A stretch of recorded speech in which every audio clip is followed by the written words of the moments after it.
विरोधात स्टेटमेंट केलं म्हणून उलटं बोलणं उचित नाही। अजित पवारांवर अमोल कोल्हेंनी बोलणं टाळलेलं आहे।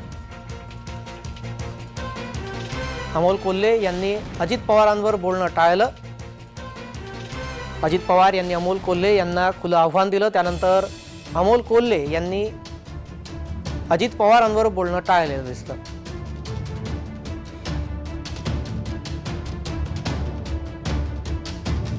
दादांनी प्रत्येक वेळी कौतुक केले, पाठराखण केली आणि आज जर त्यांनीच विरोधात काही विधान केलं असेल तर लगेच त्यावर प्रतिक्रिया देण्याइतका मी मोठा नाही। त्यामुळे मला असं वाटतं आणि ज्या काही गोष्टी असतील, समजा 5 वर्षामध्ये मतदारसंघातल्या एकूण प्रेझेन्स विषयी जर त्यांनी भाष्य केलं असेल तर एवढंच आहे की त्यांनाच कान धरण्याचा अधिकार होता आणि त्यावेळीच जर त्यांनी कान धरला असता तर नक्की सुधारणा केली असती। आता मी असं मानतो की त्यांनी हा कान धरलेला आहे आणि नक्कीच या पुढच्या काळामध्ये ही सुधारणा नक्की करेल।